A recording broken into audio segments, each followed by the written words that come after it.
Okay. Bob Case, why don't you go next? Okay, Bob Case also from Chittenden, the EMC. Thank you. Tom? Tom Johnston, Danby. Thank you. Mike Scazza? I'm Michael Scazza from West Rutland. Nice to have you, Michael. It's nice to be here. Okay, who's next? Jeff? Jeff Chase, Town of Mount Holly, EMD. Jeff, it's good to see you again. Thanks. Michael Jones? Mike Jones, Town of Castleton. Thank you, Michael. Tom Kilpack? Tom Kilpack from Brandon. Thank you. Aaron? Aaron Kerber? Okay, thank you, Aaron. Okay, I think that's we did have Peter walk in. Peter, can you just say where you're from real quick? Castleton. Thank you, Peter. And then non-voting members. So we'll go with VDH first. So Eric Bulver, VDH. Then Nancy. Nancy Schaffner, Radar. Thank you, Nancy. And Lori. Lori Z, Rutland Mental Health. Thank you. I believe that's all of us, but let's take a moment in case I missed anyone. Abby. Abby. I swear I love you, Abby. No, so fine. Rutland Regional Medical Center. Okay, thank you, Abby. Let's see. So there's 1, 2, 3, 4. There's at least 6 voting members, 6 or 7 voting members. So I do believe that means we have quorum, given proxy votes. Okay, great. All right, we will move on to the meeting agenda. Maggie sent that out to everyone. If it looks good to you, I need a motion to approve. Move to approve. Motion made and seconded. Did you get by whom did that, Maggie? I got the first, I didn't get the second. Who seconded it? Okay. All right. Any further discussion? Hearing none, all those in favor say aye. Aye. Aye. Opposed? Aye. Nay. And no abstentions. Okay. We'll move on to the minutes of our last meeting, which was on December 13th, 2023. Maggie does such a great job with these minutes. I will entertain a motion to approve if there are no corrections.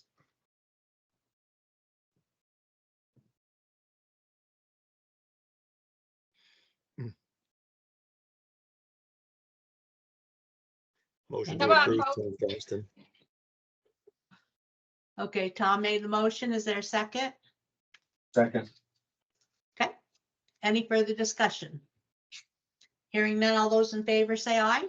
Aye. Aye. Opposed? Aye. Okay, minutes are approved as written. We now are moving to the portion of the meeting that's open to the public.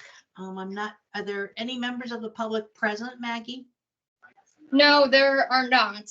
Okay. And everyone might notice that this is a slightly different order in which we typically do things. I will get into the reasons why later.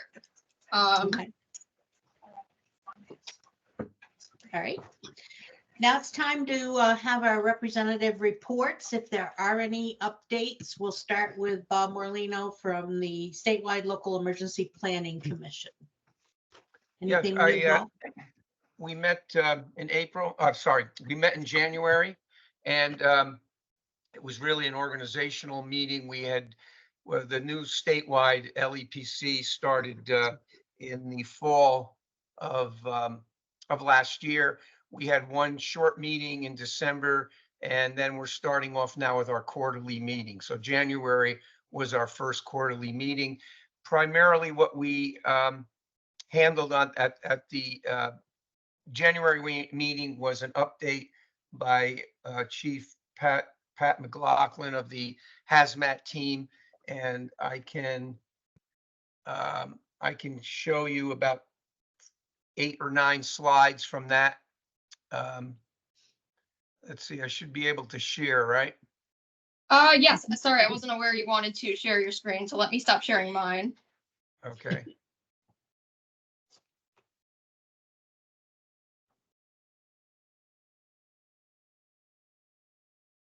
I believe that option is on, is it not? Do you see anything there yet? I do not know. Okay. I hold do, on a way over second. by the leave button. It says share.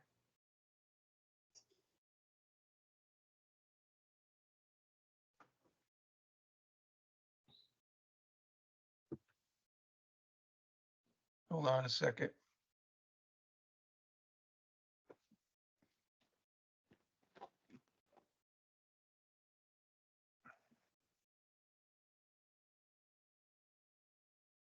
Okay, now I got it.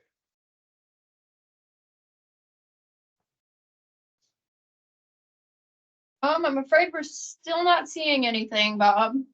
Yep, I'm still working on it. Okay.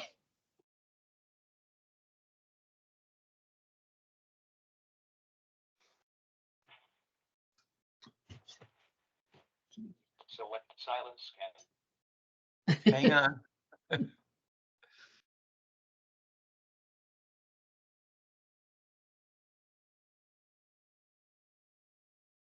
Would it be easier to potentially send it to me via email and I can share it on my screen?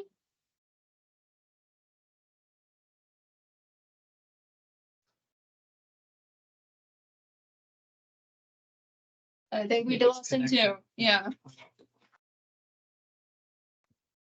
Okay. He did not give me a summary of this January meeting, so I'm afraid I can't pick up in his feed. So maybe for now we should just move on. Okay, okay. I think he's definitely frozen on my screen. Okay, then we'll move on to the threat hazard identification and assessment stakeholders preparedness report. Michael is not here. Do you know if there's any update, Maggie? There should not be any update. No, actually, it's possible we discussed this at the December meeting, but just as a refresher, they actually did not conduct a thyra this year because they had enough information from previous years, I suppose, to get in their report to higher ups. So, I don't suspect there will be anything to report for a while. Okay. And then the integrated planning and preparedness workshop, you go to that, Tom, but there may not have been any update from that either. Well, I think that everybody here has gotten the notifications of when the workshops are going to be held, both on April 3rd and May 2nd. Is that true? Yeah. Oh, and Jan says no. Oh, So okay. it is only set, the invites are only set out to a set list of people. Okay. Yeah, so but you're correct. It is April 3rd and then May 2nd. And unfortunately I try to attend these every year, but unfortunately the timing is just bad where I won't be able to attend most of them. So Tom will be kind of standing in my stead and keeping an extra set of ears out for me. I will still do the work that's required of us in the background, but I appreciate Tom being an extra body for us. So thank you, Tom. You're more than welcome. Great, Wait till you great. get the bill. Bob, it looks like you're there. Report to the CERT. But you're muted.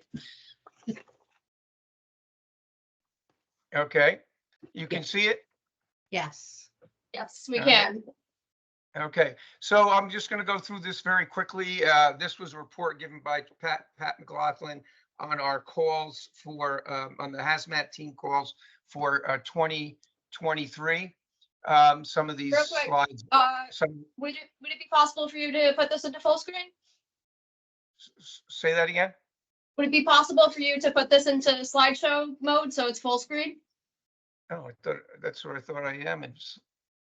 Oh, I have it, I have it in, I did already. You're seeing Oh. it, you're not seeing it full screen? Yeah, we got it. We're seeing the slide deck to the side, but it's not the slide itself that's full screen. So there's that, if you go to the top bar there, to where the save button is, 2 symbols down, there's gonna be a little projector slide icon. It'll be You're on the talking left-hand about- side. Are you talking about on Teams? No, on your screen right now. So top of your screen, left-hand side. A little further up to the orange bar, and then you're going to go to the right a little bit. So a couple symbols down. Little further, it's 2 past the save symbol. So a little further. Above the word design. Yes, thank you. Above the word design, click Oh, that. oh, got it. How's that? He's probably in Google. Nothing happened. Oddly enough, yeah. Just Huh. go to slideshow where the words are, and just start the slideshow from the beginning. See the word slideshow in the blue bar? Yep. Go from beginning. Go over to the beginning. To the left. Slideshow. So down, now go to the left where it says from beginning. Wait. Keep going. Far left. Far Yeah, left. got it. Yep. How's that? Whoa, okay, I don't know why. Yeah, and that's not worth fixing right now. So, we just won't be able to see the text. So go ahead, Bob. Can you see anything? Yes, you can. It's just small. Okay. All right. Just real quick. So the hazmat team usually had 30 members. We were able to, he was able to increase that to 35 members. We're at the moment hiring. We should get up to 35 in a few months.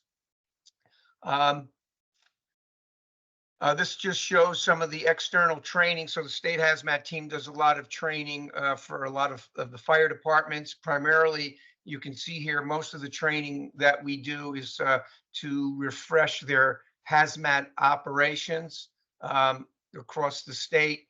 We also do quite a bit of hazmat air monitoring across the state, refreshing how to use a 4-gas meter. Bob, I hate to interrupt you again, but Yep. we can't see the slides. So anything that you wanted to show visually, you're going to have to describe. All right. So this isn't showing There up, we huh? go. Now. Oh, now it is. This has changed, You yeah. hit the slide, because they hit the slide. I did that earlier and it wasn't showing evidently. You can see the slide now? Yes. All right. So you can see hazmat ops is the primary training that we do externally. Hazmat air monitoring is another large one. A tier 2 is a separate, that's pretty much done not to fire departments, but to towns or businesses that have to file a tier 2. The responses for 2023 were epic, I would say, for the hazmat team. This is the most responses the team has had in its history, which goes back to 1995. And this was primarily due to the flooding events mid-year last year. It resulted in a considerable amount of above ground tanks and spills and the like. You can see that here. Most of the calls were above ground tanks and motor vehicles accidents with spills, 48, 76 above ground, chemical spills, 37. We had some radiological incidents there were 4. White powder or suspicious materials, about 6 of those, and 35 propane incidents. The response types, we rolled a truck and a crew 112 times for the year. Some of the calls are just notifications. Some of them only require a phone consult. So this was a pretty busy year. This is just a calls by type, a chart. I don't need this, the same information. So I'll go on to the next one. This is the significant calls for 2023. Normally, when we show this to the team every year, we usually have 2 or 3. Last year, again, was an epic year in terms of significant calls. So it started out with a student eating some uranium in Bennington. It's kind of a crazy call. This was uranium that was not dangerous in any way, but no one knew that. a young kid brought it to school and gave it to another student, and the student somehow ate it. All we had to do there was determine how radiologically active it was. It was not a very radiological active. Mercury calls. We handled 7 mercury calls last year. We had just had one again last week. This is we usually get 1 or 2 of these a year. Last year we had 7 mercury calls. Hydrogen peroxide, peracetic acid. This was a forklift that punctured a 300-gallon intermediate bulk container. That was quite an operation. This is a very reactive material. It's an oxidizer. So that was a very active scene. Burlington ammonia leak. This was an ammonia leak at a ice rink, a significant ammonia leak, which we were able to stop the leak and ventilate the building. A 1,000-gallon underground LP tank. This was an LP tank that caught fire in a campground. Handled that. The flooding incidents, again, 87 calls on those on a 3-day event there. And then we had the 15,000-gallon fuel spill in Putney at a paper mill there. That was a very, very large fuel spill. It ended up some of it getting into the river. And then we had the 10,000 LP tanker fire up in Irisburg. This was a really unique situation for the hazmat team. We've never had this kind of tanker fire before. It lasted 4 days and included an evacuation within a mile radius for a couple of days. So it was pretty significant. And then we had a fuel tanker rollover, which was 3,000 gallons. The tank had to be what we call hot tap. So we had to drill holes into the tank and remove the material. So these were pretty significant for the hazmat to get this many significant calls. I don't need to go over some of the equipment that we have coming. We have some new network communication equipment. Also, we have a camera system. We have a camera system now, but it's a bit bulky and difficult to use. We do use it, but it's difficult. It's a pretty old system, so we have a new system coming on board within the next few months, I think, which is much easier to use, much lighter. We also have ordered 2 Matrice drones, or UASs as they call them. These will have the ability to give us photographic and video, as well as infrared signature, and also have a gas meter on it, so we can monitor downstream and before we send anybody down. This is going to be a very, very helpful for the team. This is an explosion-proof pump that we got, that we were able to acquire, and also some chemical analyzer. This is a portable analyzer. It uses what's called FTIR, so infrared, and it also uses laser, something called Raman spectroscopy. So this is good for unknowns, and will tell us what kind of material, hazardous material we have if it's an unknown. So this is going to be very useful to us. We'll also be getting some new radiological equipment, and also some new harbor booms. We have a fair amount of harbor booms right now, but we're going to acquire another 1,000 feet. We use these probably 3 or 4 times a year, I would say. That call in Putney, for instance, we used harbor boom down near the Connecticut River to contain oil spills. So yeah, that's it. Any questions? Bob, I will say, unfortunately, the slides were still not moving, so we did not see any of the visuals. Yeah. Would you mind sending me the PowerPoint so I can distribute it to the group via email with Sure. the meeting minute summary? So that way, if anyone wants to actually look back and refer to what Bob was talking about, perhaps view our recording again, once it's posted on YouTube, we can do that. Yep, I'll send it to you. Okay, great. It was a great report though, Bob. Very thorough. I don't know what I've used this. I share all the time my PowerPoint slides. Don't know what's going on with this. Yeah. Huh. Okay, we'll move on to the next item on the agenda, which is REMC organizational tasks. And I think these are both for you, Maggie.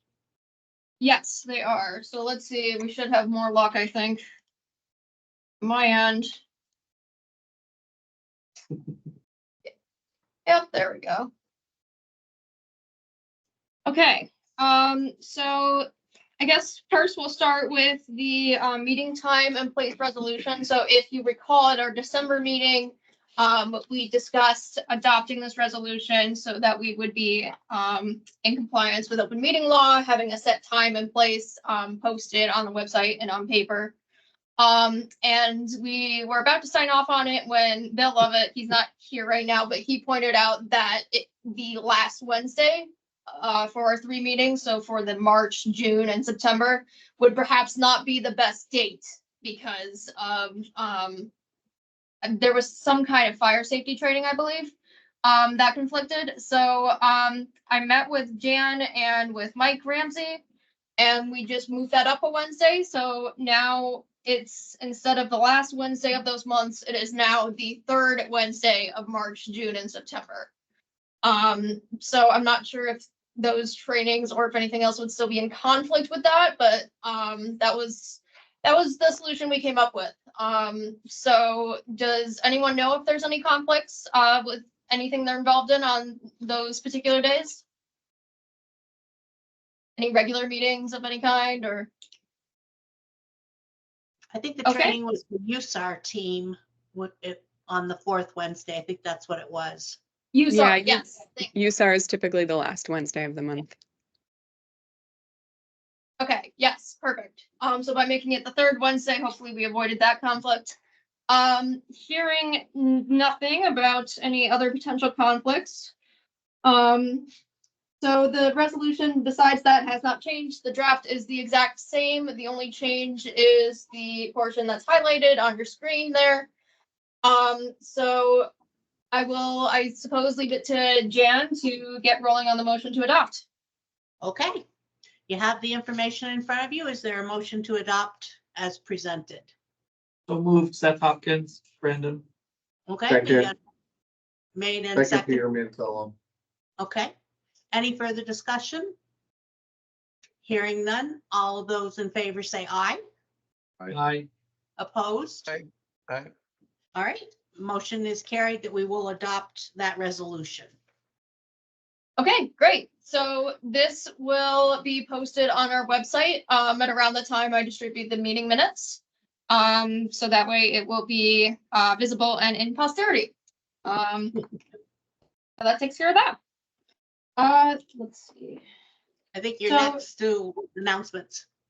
Yes. Yep. So I want to take a moment to review our activities from the past couple of months. This tends to be a very busy time, at least for me, trying to get our annual duties out the door. So the first activity that we did was in January. I thought it was a long-term power outage tabletop. It was actually a large-scale power outage. Kind of the same thing though. I mean, it was still several days long, so I just took it and ran with it. So good attendance from that. And after the fact, I wrote up a kind of like a mock after action review to kind of summarize our strengths and areas for improvement. The one thing I will note before I list those is that this was a bit of a unique tabletop, and that we didn't necessarily stick with the scenario per se. We did use it as a general guideline. But because we had that high wind event a couple of weekends before, That's kind of what was fresh on everyone's minds, and the conversation kind of gradually, naturally headed in that direction. And everyone got a lot of value out of it, and I didn't see any point in trying to move it back. So the report kind of reflects the unique nature of that. So some of the strengths and areas for improvement. The strengths, we saw very extensive and proactive internal communications. The participants were right on the ball about who they would be in touch with and when, especially early on in the preparation phase. We also had state and nonprofit participants such as the hospital and Rutland Mental Health demonstrate a clear high level of knowledge about their procedures and resources during all phases of this incident. Areas for improvement, some of them are nothing new. So we know that we still don't have a framework for non-virtual communications, particularly by radio. That's something that we've addressed a lot, but something we haven't really gotten to work on tackling yet, which I hope to change in the next couple of months. Another lesson that came out of the tabletop review was that there was no clear understanding of when an emergency operations center should be activated. So there were different definitions by town, and people weren't exactly sure what it meant to have a partial activation versus a full activation. And this is partially because EMDs are so used to just doing things that they don't think about like officially, announcing that they're opening the EOC, for example. And shelter related terminology, there were some questions about that and procedures. And getting more organizations at the table, such as community health. So some action items from that, I am in contact with the ARES and RACES, the radio amateur civil emergency services, to investigate things like mobile repeater technology, which was something that we touched upon. And also working with them to have a alternate communication seminar, hopefully in May. The details of that are still being hammered out, and to then have a workshop in July to develop that as an LEMP annex. So more to come on that. We're also going to have an EOC staff basics training, targeting that for June right now, so we can all get that common definition and hopefully have a shared understanding of that. And also a meeting with community health. Abby Spiegelman and myself will be meeting with community health. I think it's April 17th. It's mid-April.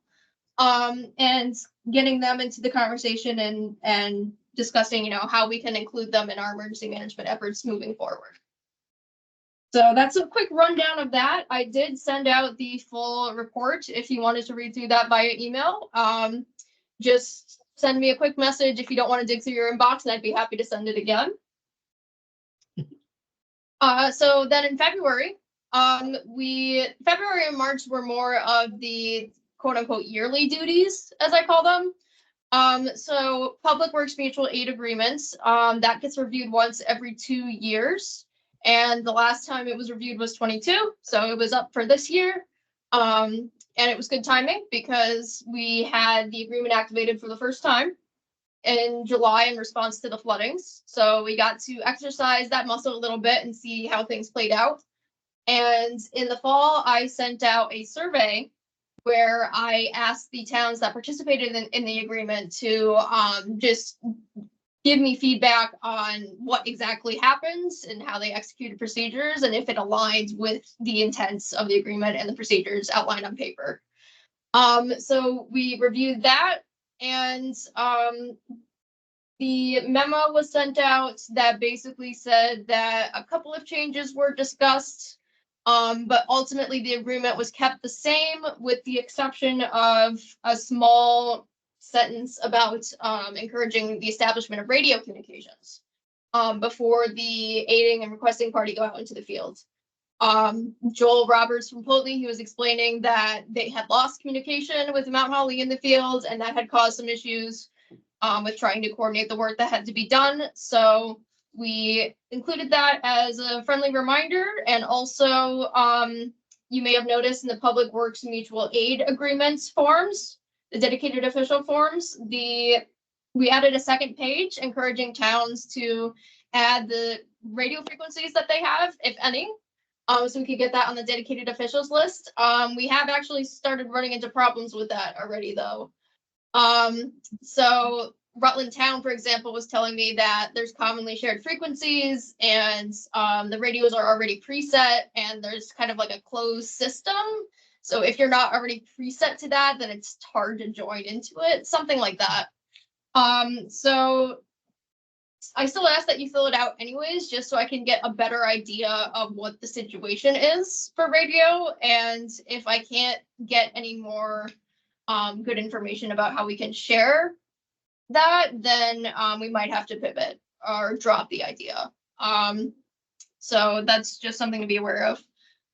And lastly, in March, we had our Vulnerable Populations Protocol annual review. This took the form of a scenario-led discussion, mostly with our regional social service agencies. And that went fairly well. Our work over the past year to reform it after the Christmas storm, and the practicing of it afterwards in drills and adding the VT alert system notification. That's done a lot of good in getting us up to speed, getting us all on the same page, and it went relatively smoothly. The only real change we made to that was there was no language about the VT alert notification system that we developed in the fall. So you can see that on your screen. The bit that was added is highlighted and it's pretty self-explanatory. It's just saying that the VT alert system is something that's in place and that the EMD can send it out if they're trained as a VT alert admin. And if they're not, then they can call the watch officer to get that ball rolling. And also the RRPC will take responsibility for keeping the contact information current on the VT alert list. And that'll partially be accomplished by the collection of information we do for our yearly LEMP. So a lot of stuff going on, but one thing I wanted to check in with everyone on. So the statewide tabletop exercise that's scheduled for October 16th of 2024. I think it would be a good idea for me to get a better handle on who actually is participating, the towns that are interested in participating, that is. So I have Chittenden, Brandon, and I believe Paul on the list of towns who have confirmed that they would be interested in participating in that. And of the other EMDs here, I wanted to see if there would potentially be any interest or capacity in your town to do that. Peter, I was thinking of Castleton because how well you guys responded to the windstorm. I thought maybe it would be a good opportunity to get that EM team fully involved in the tabletop. Yeah, I mean, Mike's on, ask him. Yes, that's true. Mike, what do you think? Mike. There, I had to unmute. Slow down, Speed Racer. So since I was over at the kitchen sink feeding the dog, I didn't hear the full question. No, that's okay. So I was just saying that I thought Castleton would be a good participant for the statewide long-term power outage tabletop that the state is conducting on October 16th, given the exemplary performance that you guys showed during the windstorm. I thought we would keep that momentum going maybe. So just wanted to do a temperature check and see if that's something that Castleton might potentially be interested in. So if I'm hearing you correctly, you want to punish us for doing well? Is that what you said? Oh, there's a dog.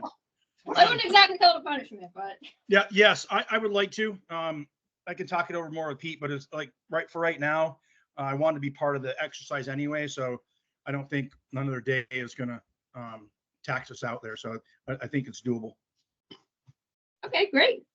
So that brings us up to 4 towns. I don't know. So we have Danby, we have Mount Holly, we have a couple of others. Would there potentially be any interest from your side to participate as a town, or maybe at least put it on your list to talk to with your town about?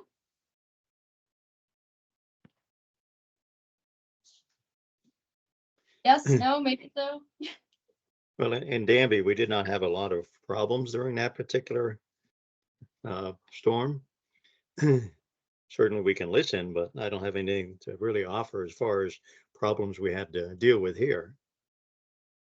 So I should clarify, this is a statewide tabletop that is going to be modeled after the binary blizzard scenario that we're exercising in 2025. This is not a review of a past storm.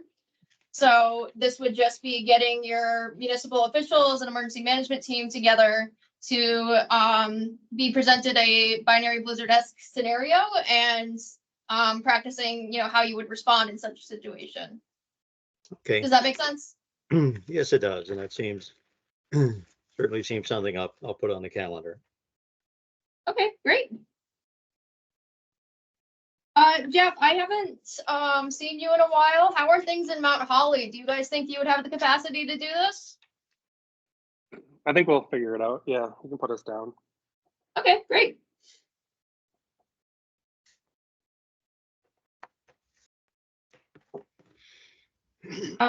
Okay, so let's see. I think we have Pulteney, right? We have West Rutland. So I would caution you guys also, make sure you have circle back with your team and make sure you do have the capacity before committing to this. This is by no means an official commitment, but just to give us a general idea of who might be interested in participating, mostly for TIGA's and VEM's sake. So would any of the other towns be interested potentially in participating in this?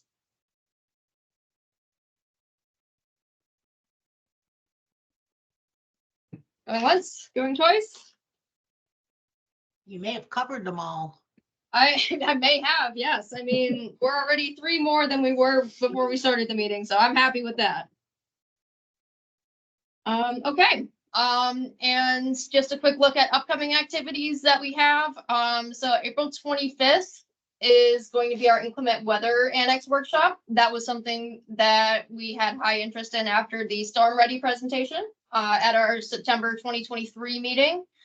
And that I'll be tag teaming with Abby, as the hospital has an inclement weather plan that would serve as a good template.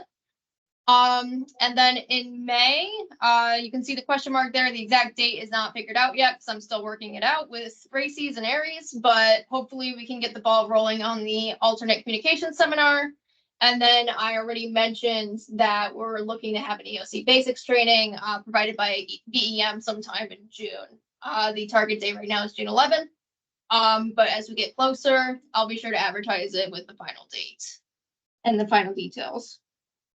On a more personal note, in case you haven't heard already, starting April 26th, which is actually very great timing that we have a workshop the day before, I will be out of office for several weeks. This is for helping one of my family members recover from a surgery.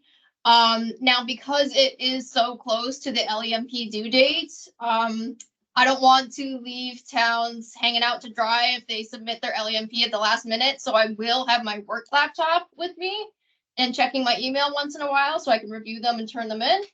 That being said, don't count on me being fully available from the usual 8 to 4 for at least the weeks, the next 3 or so weeks following. So from April 26th to about May 19th.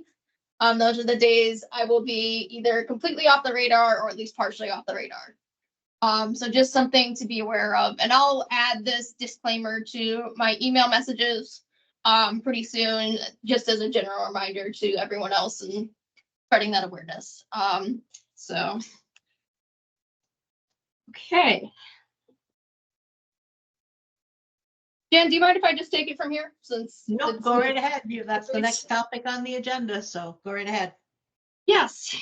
So again, you may have noticed that our agenda items were different than they usually are, and that we don't have a guest speaker tonight. And that's for a very specific reason. I kind of wanted to get all of our organizational business out of the way first so we could devote our full attention to our task at hand. So on the agenda, you see that we have a workshop scheduled. And why are we having a workshop, you might be asking? Some of you are probably aware, but the RRPC is currently in the process of updating our regional plan for 2026. And the plan itself is meant to be a collaborative guide to shape a healthy, equitable, and resilient region. Now, in order to achieve that vision, we are actively inviting key partners to provide their inputs on a variety of topics. We've done this through various means, community open houses, pop-up events. And having workshops with key regional partners is another way which we are collecting that input. So the focus for tonight in particular is on the word resilience, which is a term that, as I'm sure you've noticed, has seen increasing usage over the past decade or so. So in Vermont, we often think about resilience in the context of flooding, right? That's our most common weather event and our most common disaster, especially in recent times. Flooding is even having flood resilience as a topic that's considered in plans, both municipal and regional, is enumerated in Vermont legislature. That being said, the weather patterns that result in these flood events clearly have broader reaching impacts, producing different trophic cascade effects throughout various sectors of society, whether that's the built environment, the natural environments, the economy, and people and society. So those of you who have participated in hazard mitigation planning are familiar with this concept. So we would like to, for our regional plan, what we'd like to do is take that a step further and expand the discussion from flood resilience to climate resilience in our regional plan. Now, that's all fine and good, but no RPC has ever done this before. We're actually breaking ground and doing this for the first time, kind of predicting that this will eventually become a requirement from the state. And we need your help in determining where we stand as a region in response to our changing climate.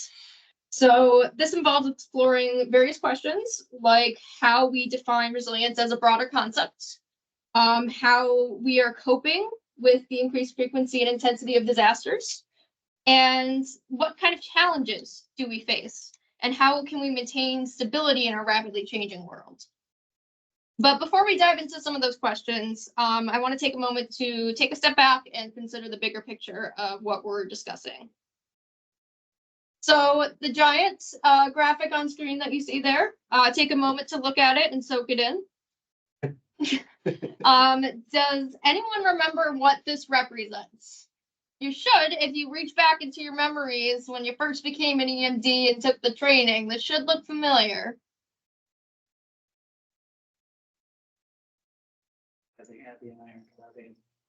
I mean, I might pull on you guys to answer if no one else is saying anything. So go ahead, Eric. That's the emergency management cycle. Yes, it is. Thank you. It is so inherent to our work that we may not even think about it from day to day. But it's essentially what we do as emergency managers, right? So the whole concept being that at any given moment, you are located in one of the 4 sectors of the cycle. So let's have the trigger event being something bad happens. Some kind of weather event, some kind of technological event, some kind of human cause event, whatever the case may be. So you would find yourself in response, which would involve efforts to save lives, things like evacuations, shelters, mass care, minimizing property damage, and stabilizing the incident. And then you would find yourself in recovery.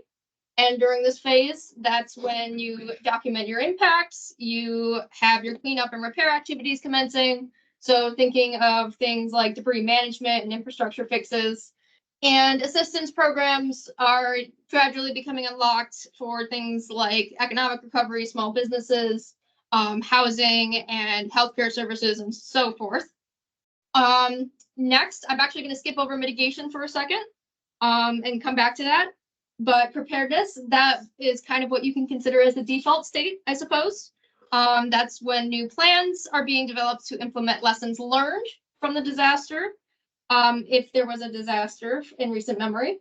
Otherwise, existing plans and responses are reviewed, improved, and validated through trainings and mock exercises. And now I will go back to mitigation because I want to kind of zoom in on that as a concept and explore that a little bit further. So mitigation is defined, at least by FEMA, as any sustained action to reduce or eliminate long-term risk to human life and property. So that's the blue portion of the cycle up there. Now, resilience is a similar concept, but it does have its differences. So resilience itself is defined as the ability to adapt to changing conditions and prepare for, withstand, and rapidly recover from disruption. So how do they compare? Well, as you can see, mitigation is only part of the emergency management cycle, and it is also only part of the resilience strategy. But note how our resilience definition has the color-coded terms. I did that on purpose. You can see that preparedness, response, and recovery is part of the resilience definition. So when thinking about it from that aspect, we can envision resilience as a fundamental principle that's reflected in all parts of the emergency management cycle. So that's, in theory, if we are doing our jobs correctly, we have resilience at the forefront of our minds throughout all phases of the cycle. Now, looking at this abstract, bigger picture is all fine and good, but we need a better idea of what a resilient community looks like. And I found this really useful graphic earlier today that kind of breaks out the characteristics of what a resilient community is, not just in the context of climate, but more generally. So some of the examples you can see are broken off to the different categories. Having a strong economy means that you have a diversified economy, that you can maintain the value of currency, keep your insurance premiums at a low, things like that. I won't read off every one, but there's examples to be found in governance, in quality of life, in having a prepared system, which I guess would be emergency management, and so forth. But defining how we get there, through which strategies and actions that we actually achieve these characteristics, that is the real challenge that lies before us, and that is something I want to answer tonight through our workshop. So, that being said, I am taking us to our Miro board here. For those of you who haven't used a Miro board before, essentially it's an interactive model through which you can, kind of trace out concepts and have people collaborate and so forth. So I will be zooming in and kind of moving along here, but you can see we have these 4 branching off points that are going to have some key questions that I'm hoping we can address. So starting from the left. So the one question that I want to start with, how do you define the impacts of climate change? Now, FEMA and myself, for that matter, defines climate change as an increase in the frequency, duration, and intensity of natural hazards such as wildfires, extreme heat, floods, droughts, and severe storms. Is that a definition we can all agree on in terms of what the impacts of climate change are? Does that make sense? Yes. Is there anything that people feel like needs to be added to this definition, or are we okay with taking this definition wholesale and moving forward with it? Oh, I think it's good. It covers it all. Heat, rain, flooding, storms. Okay, good. All right. So with that being agreed upon, I want to ask people in the audience to provide me an example for each of our subdomains here. And this was not on accident. This is actually designed after the state hazard mitigation plan, where they also broke up the hazard effects into the natural environment. So natural ecosystems, forests, reserved land, and so forth.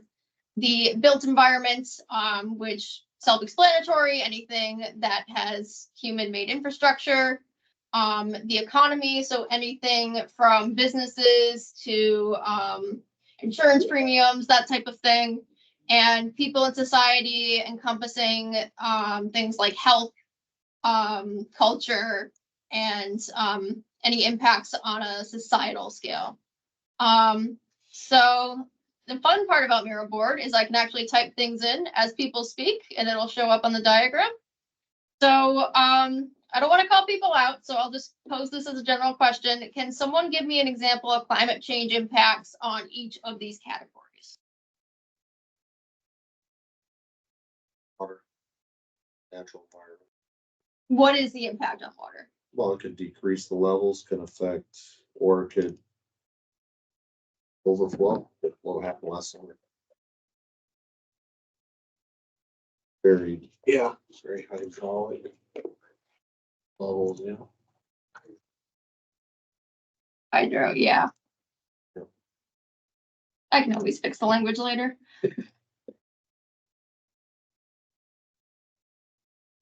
Okay, what else are we thinking? How is climate change, or rather the impacts of climate change as we've defined them, impacting these spheres?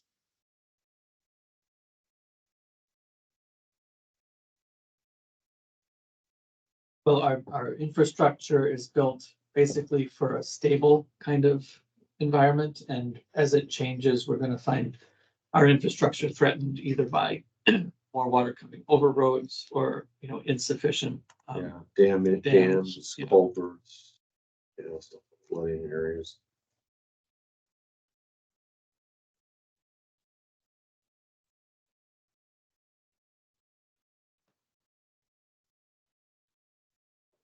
Okay, good. Economy might be a little harder, but think about if you had any businesses that flooded during the summer floods, for example, or anything of that nature. Can someone give me an example of that? People go broke. Loss of income. Yeah. Taxes. Be able to support. Loss of income, yeah. And even jobs in some cases? Absolutely. Yeah. I will say the, Insurability. Yeah, the insurance, exactly, drop like a rock. the incidence rate of billion-dollar disasters is increasing. They are Cost, yeah, becoming more and disaster more cost, right?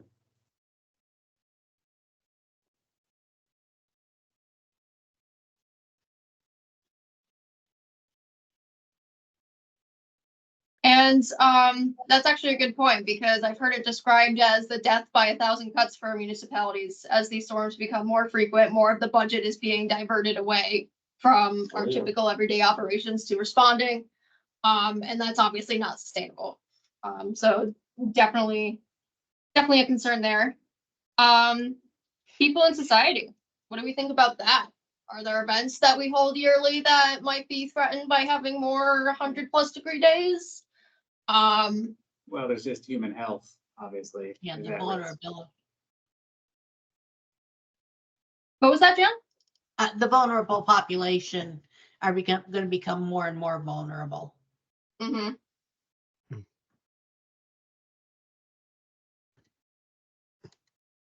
And so a good example of that would be like, we created the hot weather annexes over the past couple of years in response to data showing that there are more hot weather events of longer duration and higher temperatures. So that being said, it does seem to be not a high priority among our EMDs, which I find somewhat interesting.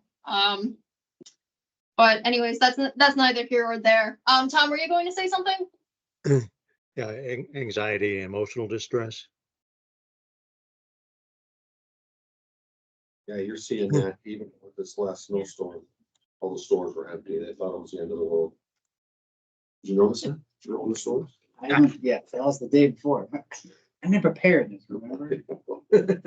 No, it creates anxiety where Yeah. people are with all, I think the media puts out these warnings and builds it up. People get very anxious and they think that they're not gonna be able to get out of their house. They think they're not gonna be able to drive it, and you see it. Yeah, they go to the store and buy everything off the shelf, and then Yeah. there's hoarder conditions that happen at that time, or hoarding conditions. Mm-hmm. And even the fact that it happened after the official start of spring, we got 2 feet of snow dumped on us. And that typically doesn't happen. It's like, what's that all about? I know I was hurting for a couple of days after that, shoveling out my car, my mom's car. Lori, go ahead. I see you have your hand up. I was just going to say, yes, I agree. There's a mental health component. In addition to the points that are brought up is the fact that especially for the younger generation, that would be your generation, Maggie, who tend to be a little more tuned into the long-term challenges we're facing. Statistically, there is a significant amount of depression and anxiety about that exact issue. yeah, that's definitely something that I've heard about and something I've experienced myself. So yeah, that's definitely a good point worth considering as well. Is there any other examples people want to throw out before we move on? Yeah, and I'm sorry if I'm just missing it, but the increase in disease, like vector-borne disease and everything, is definitely a natural implication. Emerging infectious diseases is the official name. We're already seeing several examples of that, including malaria is going up the East Coast, for instance. It hasn't been found to be community spread yet, but that's one instance where that's tropical disease, but now we're starting to find it in places like, I think it was North Carolina. And so as places get warmer, these diseases that we typically see with, in those tropical areas or in other areas are going to start heading north. And, northern areas are not ready for malaria or chikungunya or dengue or any of those other mosquito, vector-based illnesses. And obviously with ticks, those are increasing with our winter that we had. We already are seeing higher numbers of ticks out there. And so that's going to increase infectious diseases that come from ticks, like triple E, which is a big, long equine encephalitis, West Nile, and those kind of things like that. They're going to be the time that you can catch something like that from a tick is going to increase. West Nile mosquitoes, excuse me, not ticks. So Lyme disease, that's what I was going for.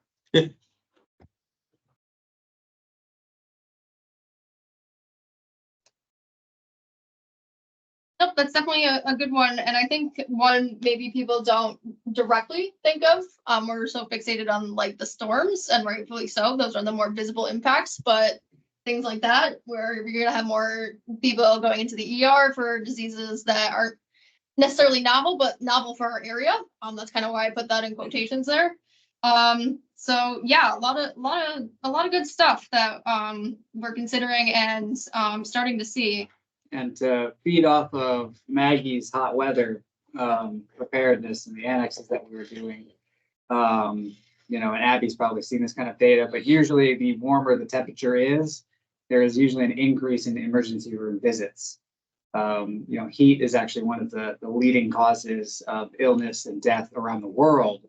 It hasn't been hit so much here in the United States, but it is something that does cause an increase in healthcare service need and healthcare costs, and just a generalized issue, especially with those vulnerable populations. And here in Vermont, when you have not had a history of high temperatures, so a lot of people don't have air conditioning. When it gets to be 85, 90 degrees, and you've got 50, 60, 70% humidity, the likelihood of heat illnesses increases. And so plus it taxes the electrical grid. Yep, that's what I was saying. More and more heat pumps are being used now, so it's gonna stress our electrical grid more and more as there's long or sustained periods of heat. I would put that both under infrastructure as well. Yep, that's good. Thanks. So it's interesting that that comes up because the last workshop I had was related to recreation, and something that the staff from the state parks were saying was that more people are taking on an RV or like a camper van life instead of like the traditional tenting and camping. So when it gets warm, they're running their ACs, they're using generators, there's no direct hookups to the utilities and parks, and it's really like just straining their systems and their capacity.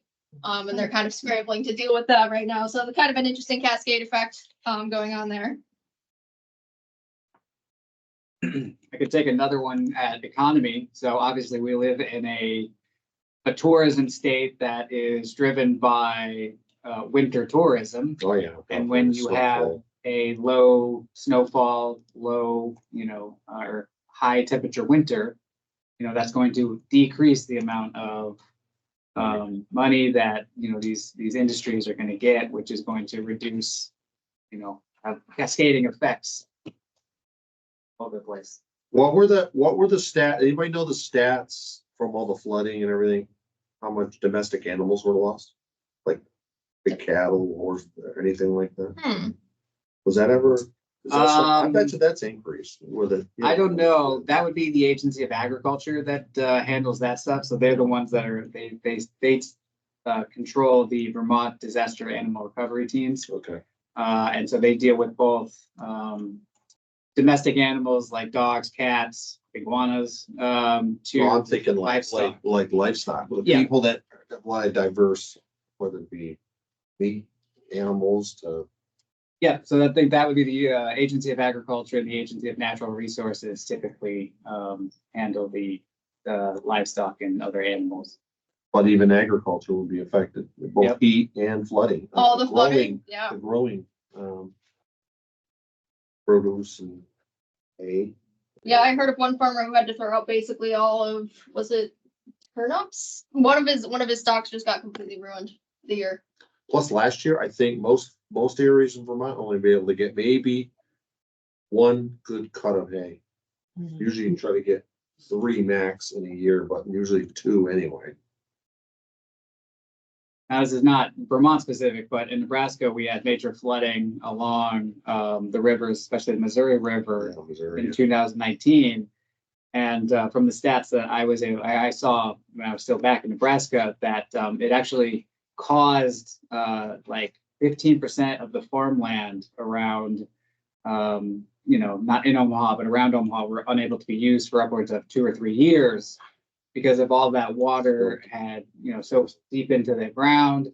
It brings a lot of chemicals and runoff and, all of those things as to why, Department of Health for our flooding in 2023, we're giving water test kits because it contaminates that water and that groundwater. And so, it can cause a lot of issues with, that agricultural land and stuff to be able to grow, food and other cash crops. All right, I love it. Great stuff. We got good momentum going here. So now that we've wrapped our head around some of those impacts, let's see. Move over, zoom in, zoom out. So this is a question we've actually posed through our community open houses. And I'm curious to see how the responses stack up from your average Joe Schmo to people like you folks who are on the ground and working with this kind of thing every day. So what part of climate change do you feel is the greatest threat to what you value most? Maybe more of a personal question than an objective one, but we'll take qualitative data all the same. So think about it for a moment.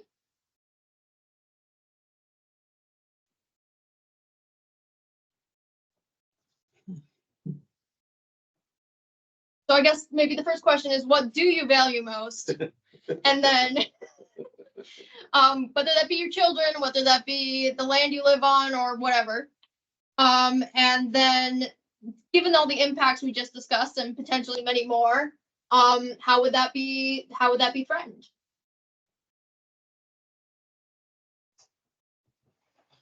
I'll take a stab at that one first. When you read it, the thing that came to my mind was the tug between taking care of myself and my own family versus taking care of people in the town. And so it's going to be difficult that as more and more happens, I'm going to be forced to deal with, the other side of the equation, and there'll be less and less for taking care of my own family. I hadn't really thought about that until this just prompted that conversation. But if we were really involved in a longer term situation, I would not be available the way that I am now. So that's a personal dilemma for me. So you're saying, Jan, that we need to build capacity at a regional level. We're gonna get there. You're jumping the gun. No, I would totally agree with that. I was just saying, this past weekend when all the snow fell, I was with my mom and I did an amount of labor I don't think I've ever done in my life, actually, because I've always had an older brother to help me out. And, he just had his second kid, so that wasn't an option. And I had to dig our cars out of 2 feet of snow on 2 separate days. And that was really hard, actually. Thank God we didn't get activated, or else my mom, who has 2 bad knees, would have been completely on her own. So I 100% sympathize with what you're saying there, Jan. I think one of the things that I don't put as top, but I think with the climates and how are things changing, the disasters, is cost of living and economy. That's huge. It's affecting a lot of people, businesses. Some of them had to start from scratch, literally, you know. A lot of people didn't have flood insurance. And you gotta be very specific how to cover. Yeah, people in general, businesses, people. Prices go up. Food goes up if you can't produce it. No, I'm just trying to think of the best way to phrase it for myself. Sorry. Sending businesses, food prices, General finance. yeah, just. Well, in the Northeast, we don't have a long growing season. So if you have a lot of heat and drought, it's going to impact what we do locally, whether it's orchards or whatever people grow, berries or whatever they grow and sell. These it's going to impact. It could impact at the local level. Those local producers. And something interesting that I read recently was that pretty much everything that Vermont produces, it's kind of a closed system where it's spread throughout the state, more so than it's spread to other states. So that's something to consider, is that the impact is not, it would already be bad if it was on other people, but it's also on us. And that's not great either. It seems like every time we're outside of like the Goldilocks window, we get a notice from Green Mountain Power that, you know, they're throttling our electric car charger, like that kind of thing. It can be too hot, it can be too cold. Like, I feel like our electric grid is not robust enough in terms of generation. And every time we have an actual emergency, like a natural disaster, we find out how extremely dependent everybody is for their health and safety on electricity. Because not everybody's going to be able to have a generator. Whole sense of security. Yeah, I mean, how many towns have come to me saying, I want to, like, is there a grant for a generator for even just our municipal buildings, let alone for individuals? I know Green Mountain Power has that rover that they can move around, but that's really, I mean, that's obviously limited use. And really, the longer the power is out, the more that puts people in danger for sure. That's definitely something we've been grappling with the binary blizzard scenario. I think it also will put us in a situation where we may have to make some difficult choices.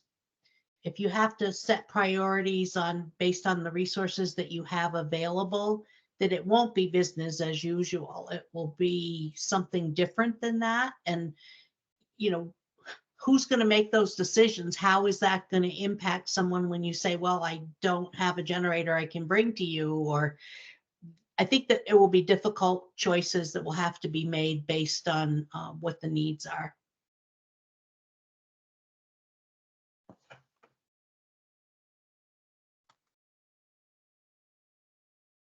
And that brings up an interesting point where in Vermont, we always talk about having, you know, that rugged individualism that, that, you know, we're reluctant to take help because we want to stick it out on our own. But if there's limited resources, and they can't be shared among everyone and people are stubborn enough. I mean, we've talked about it before. Again, Bill Lovett, I wish he was here, telling us about how, like, during the flooding, like, people just refused to leave their house, even though it was literally being destroyed. And, you know, that puts lives at risks and ultimately causes more harm than good.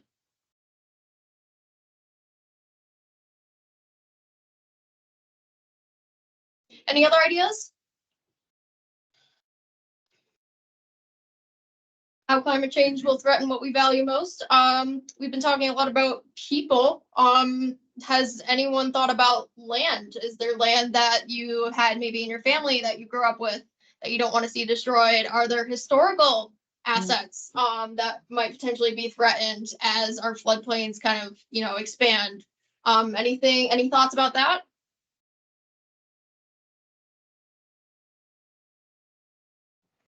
Yeah, you're right. That is there are things we value in each individual town that if they weren't there anymore, that's a loss.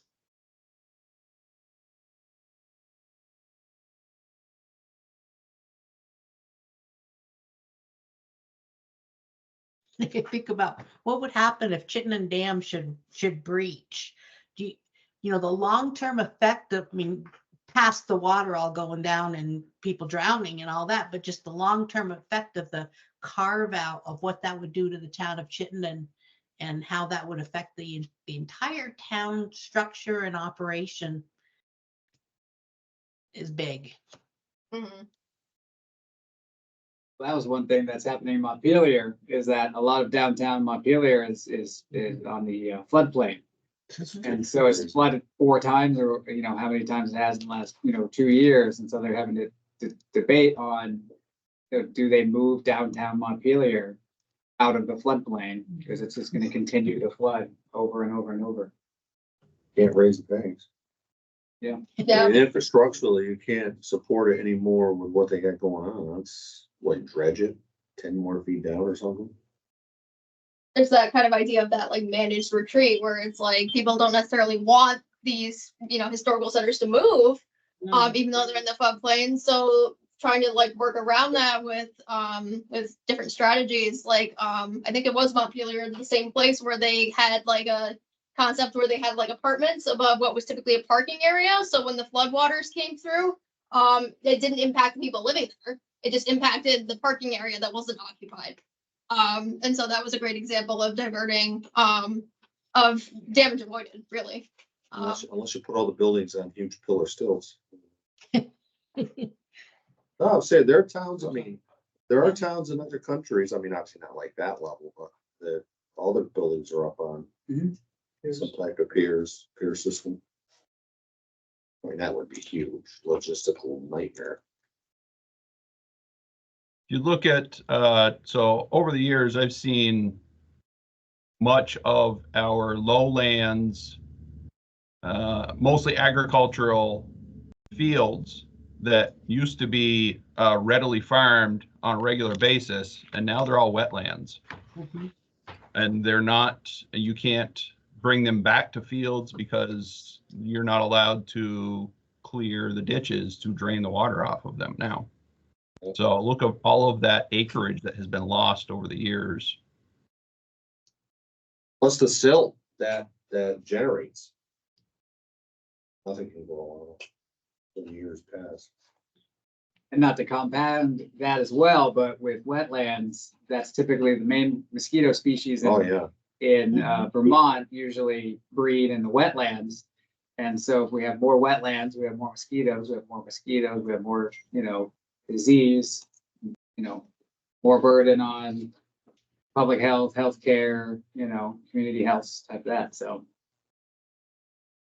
Awesome. No, I love that we're thinking this through and going beyond, okay, what is the initial impact? Like, how would this manifest on those additional levels? So I love that. Plenty of good information here, and honestly, much more thoughtful than the information we've gotten from the public so far, which is basically been half, it's not a problem, climate change isn't real, and the other half being, I know. And the other half being like, yeah, I guess my kids won't have a safe place to live anymore, but just kind of leaving it at that. So I love this extended conversation, guys. Thank you. I will say real quick, right now, we're doing with the Medical Reserve Corps Emergency Preparedness Community Needs Assessment. And that a small section of that survey does have climate change aspects to it. And the data we have currently 245 full responses. We are seeing actually a relatively positive response to climate change, and that people are wanting to be prepared for it, and that they do understand there will be some mental health aspects, coming from climate change. So we are, at least that, side of it, we are seeing positive, belief in climate change, and that, they want to be prepared for it. So I do think it is a majority understanding at this point, and I'll take more stock in your 245 responses versus the dozen or so we've had at each of our community houses so far. So sample sizes, numbers, they're important. Moving on, because I want to respect your time. So this is the big question. How, go away text box. How prepared is your community to cope with the impacts of climate change? Based on the position you have in your community, whether that's EMD, select board chair, town manager, fire, police, whatever the case may be. Based on what you've experienced in recent years, and what we can reasonably expect to come, you know, how, where are we lacking? Where can we reinforce strengths? Just thinking about that. I mean, even going back to my death by 1,000 cuts comment, that could potentially be one huge challenge.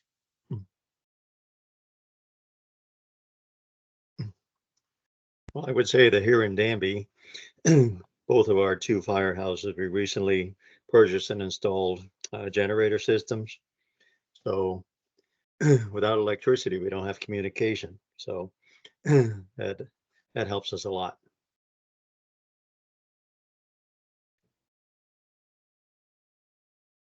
Let's put that some generators. Not dependent on, just fuel.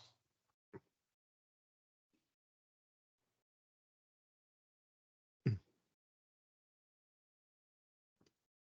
it's only going to get you by for so long. That too. Oh, we have large propane reserves. So we could go for a couple of weeks. Oh, okay, that's actually pretty good. I haven't heard that yet. Yeah.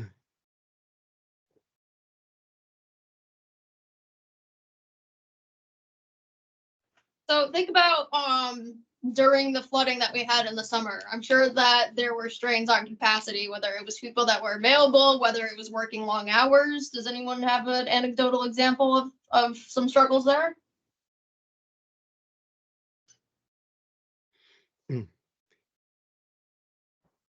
Well, the roads were out. Yeah, that usually makes things difficult. Yes, it did. Oh, definitely tax personnel.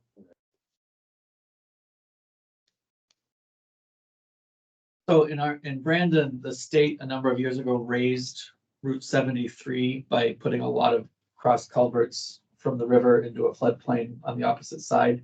And that's prevented that road from being closed as many days as it might be in flood events. And the town just does not have the resources to do any town road similarly. And we have a number of them through those swamps. Sure.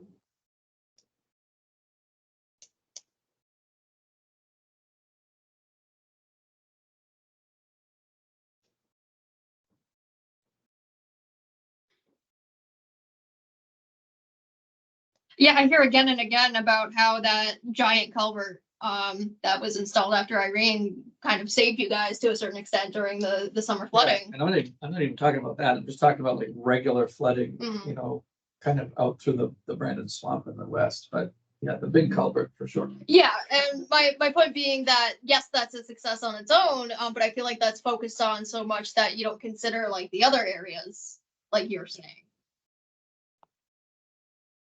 So impacts.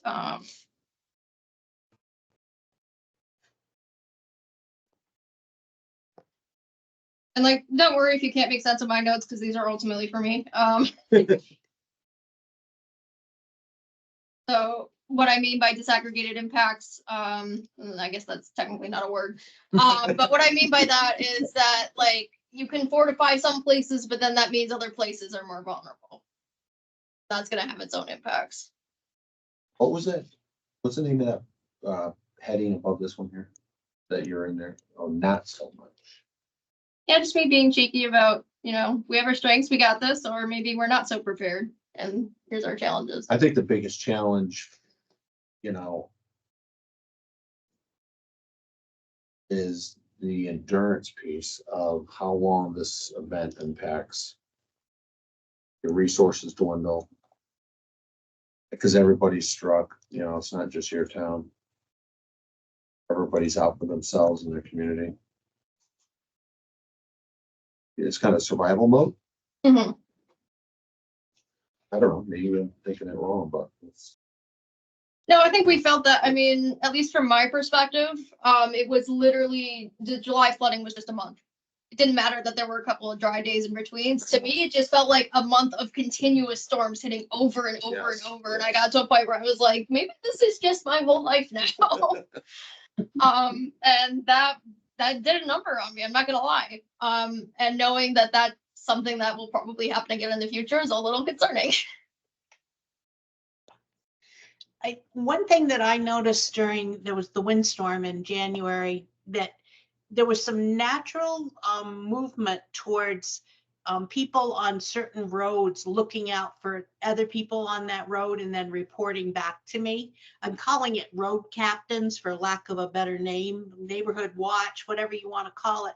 But I think that it raised for me the thought that people out in the community can support us in the efforts that we're trying to accomplish. We don't have to do everything for everybody.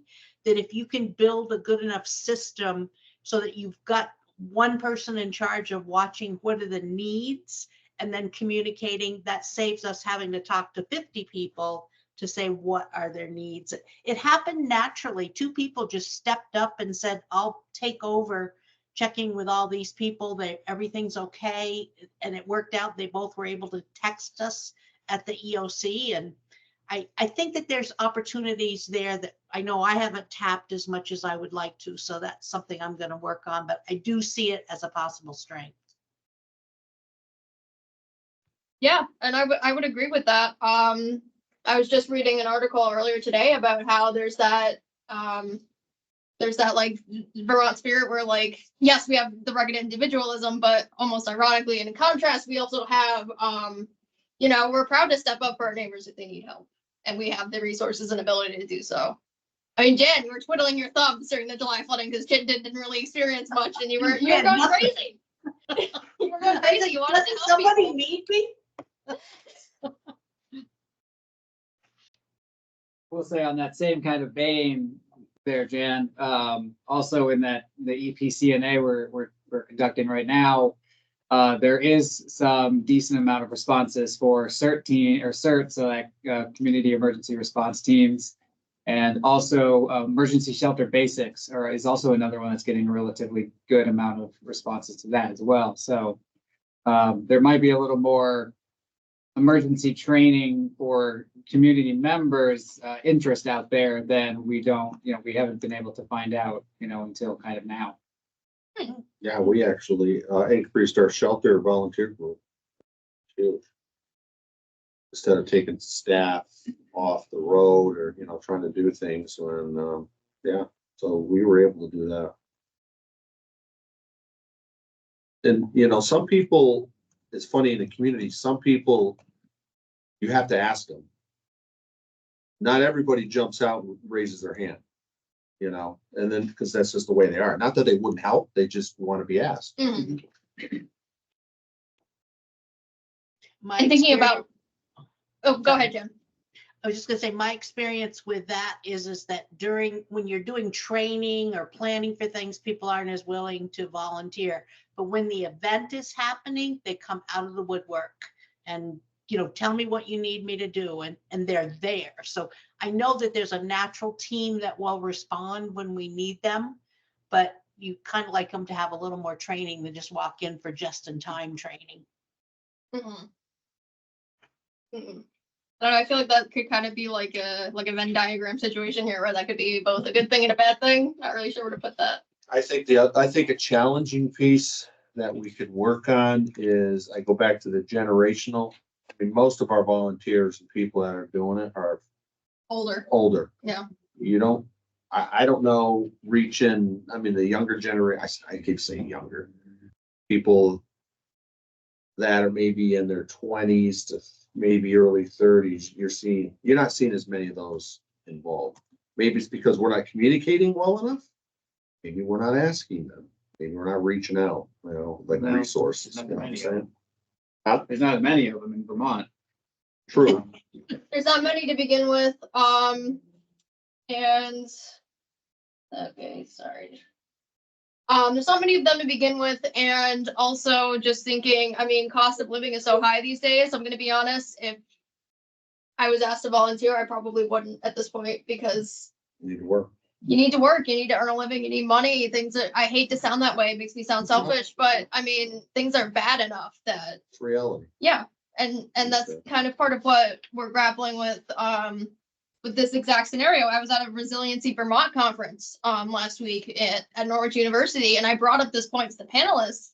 I was like, look, I'm like, if you don't pay these people to do the work, I mean, you're not going to have people stepping up once these older people retire, and then what's going to happen? The system's going to collapse. I can easily see that happening in the next 5 to 10 years. Easily. Just give them a case of monsters. It'll be good.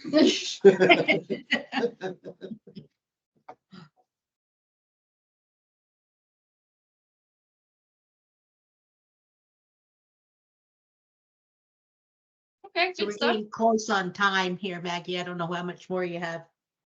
Just one more question. So I might have you hold over a little bit, but so, and this is the big one. This is kind of the other big one, I guess.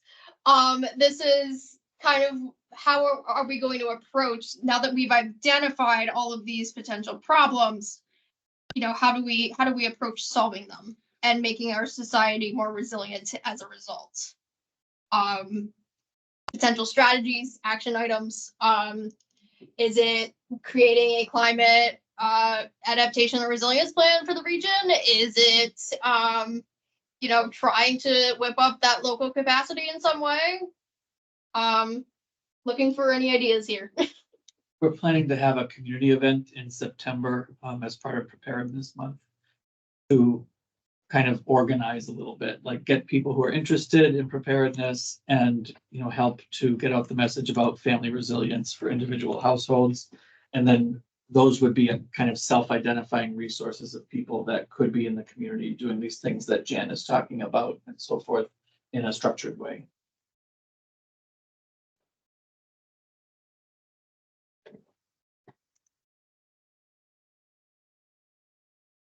That's where my capacity building comes in.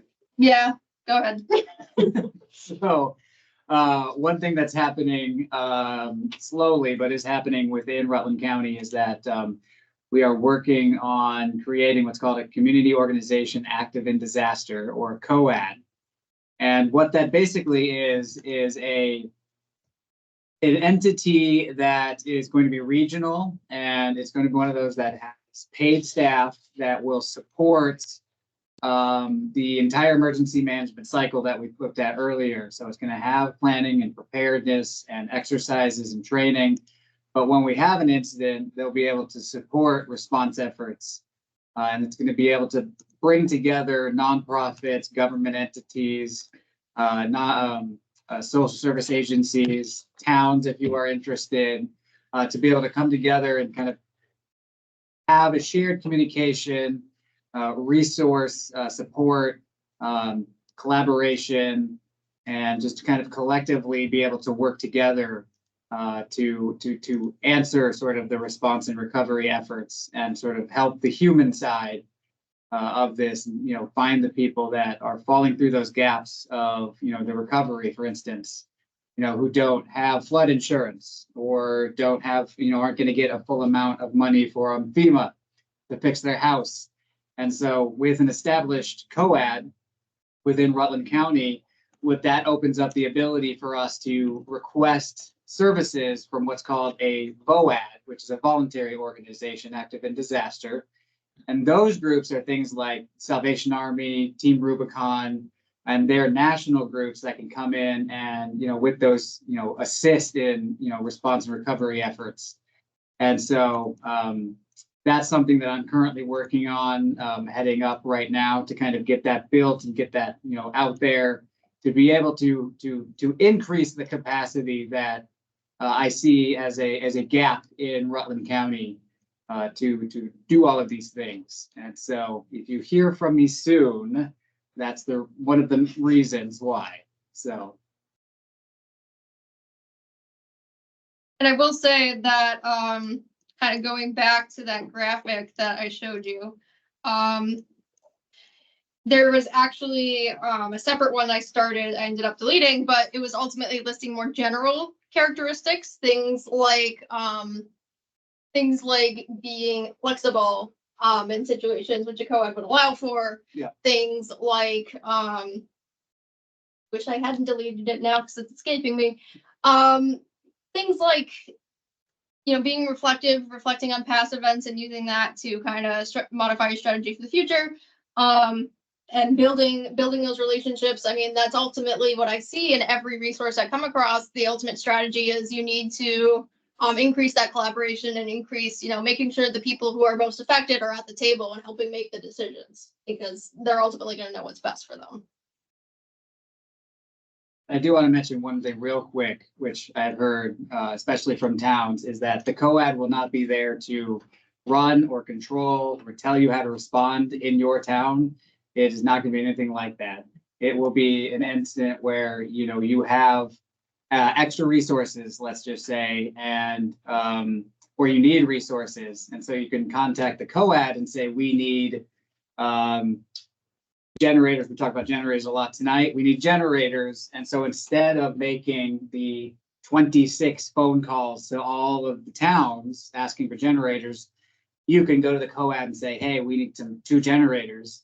And co-ed will put that out for you to everyone at the same time and say, okay, Brandon needs 2 generators. And, you put that out to the co-ed, and Mike and Pete see that and they go, oh, we got 2 generators.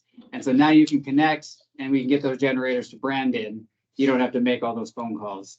And so it's that's one of the areas that, that sort of centralized collaboration and communication can really help and aid in your jobs in that response and recovery, to be able to not have to make all of those phone calls, not waste that hour calling 26 different EMDs or EMCs or town managers or whatever. You can make one phone call and then find out who has the items you may need, or, be able to share the items that you have. How do you get up a co-ed now? Where are they? So No, I serious question. I Yeah. didn't really know that they existed. I did not either. And I will say, Jan gave me the idea back in January about a regional model, which some of you probably have heard Jan For talk 12 about years. for 12 years. And so currently, FEMA has some professionals here that are kind of working on making these co-eds within Vermont from the July floods. Gotcha. And so one of the major issues we've run into since, basically August, since they've been here, is that no one has capacity to do it. And the prior version was a thing that government agencies or anyone that works in government or towns were not allowed to participate in.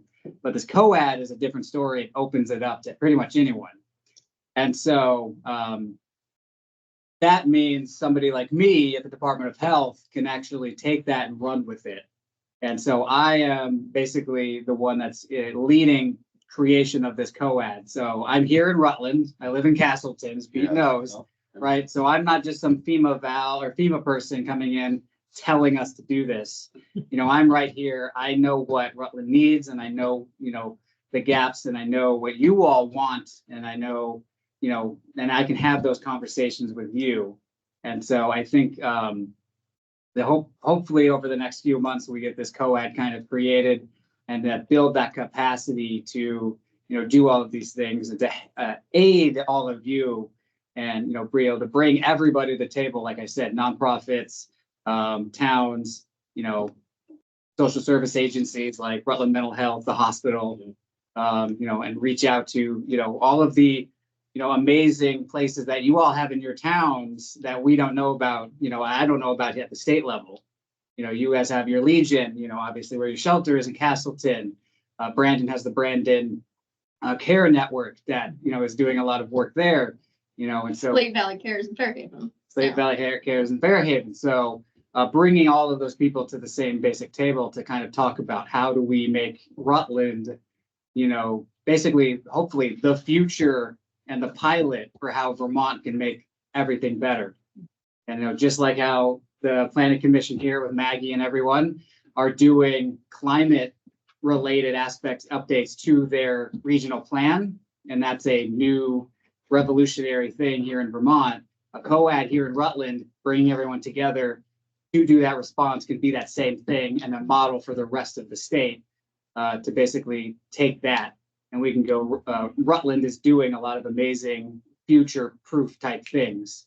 And so one thing I am hearing quite often from the state and around the state is that Rutland is actually doing a lot of these like really interesting, really future sort of type things, you know, these pilot programs that no one else is doing. And they are coming to us to talk about, you know, how are you doing that? Why are you doing it? And they're very successful here. And so our ideas are basically kind of generating more ideas, you know, in the rest of the state, and they're coming from Rutland, you know, because we all know, you know, Rutland, specifically Rutland City, but Rutland County's, you know, view from the rest of the state is not the best, right? But I think, you know, one of those issues is that they don't know what's here. And, you know, being a new transplant in the last year, you know, I've been able to get here and see that there is some amazing collaborative work that happens in Rutland. And I think that if we can sort of harness all of that and bring it to the forefront, I think we can make Rutland basically kind of burst out of the scene on Vermont. And everyone's going to come to us and say, how do you do this? And help us please do that. So COAD be operational by July 1st? In a perfect world. I mean, if you're interested, FEMA Eric can add you to the list. FEMA is leaving at the end of May, so we do want to get it pretty No, soon. seriously. I mean, you have like a timeline? I would like to have the COADs created and ready to go within the next probably 3 months or so, and then build from there. Okay. We are already well over time, so I do want to start wrapping up here. I'm just gonna pick on you, Tyga, real quick, because you have a broader perspective than most of us do. Based on your work with the other southern regions, what would you say is either a big priority in terms of, you know, talking about climate related hazards, or even just thinking about, you know, what strategies people are coming up with to deal with it? Do you have any insight that you could share with us on that? Oh, that's a great question and a huge question. I know. Yeah, I mean, I think a like kind of an easy answer is some of the heat planning that we're seeing towns doing, long-term power outage planning, and just power outage planning in general, and continuity of operations planning for power outages and for different types of events. GMP has said, and I think has said with most of you in the room, that outages are likely to get longer and more frequent with the path that climate change is taking. And that's probably going to outstrip their efforts to underground cables and at least for a while and mitigate that. So that continuity of operations planning and alternate communications planning definitely are kind of low-hanging fruit that benefit communities in terms of climate resilience, but also in terms of general resilience. Let's see, I'm going to plug Binary Blizzard here. I know you're already on board for Binary Blizzard, but COOP planning and power outage planning there. And check out our LEMP Annex page for more ideas. And thanks so much for the conversation. Awesome. And one final thing that I will mention real quick before we wrap up. So you might have noticed I typed utilizing the framing strategies to change perception. So one thing that was hammered home to me while I was in college, undergoing my environmental studies degree, was that how you present a subject is everything. So going back to the article I read earlier today, if you're offering help and you're saying to someone, please take these meals because you need them, they're not going to be as likely to accept. But if you frame it and say in a different way and say, take these meals because the company, the small businesses that are producing them need you to do that to support them, then people are more likely to take it, right? So I mentioned earlier that like there's not much of a concern about hot weather, given that, you know, our historical weather patterns. And if we could find a way to frame that differently, then maybe more people would be on board to plan for that. Just a thought there. Kind of get into some social psychology there, but anyways, I've kept you guys well beyond time. Thank you so much for all of your meaningful input. We will I will most likely keep you guys in the loop on how the regional plan updates are going. We're gonna have another round of engagement this fall. No specific items for that yet, but we want to keep, since we're gathering your input, we want to keep you guys in the loop about how we use that input and if we reflect it properly as we're writing our plan. So with that, I will let you guys go. Thank you so much again, and I hope you all have a good rest of your evening and a good rest of your week. Thank you. Bye. Thank you. By the way, I did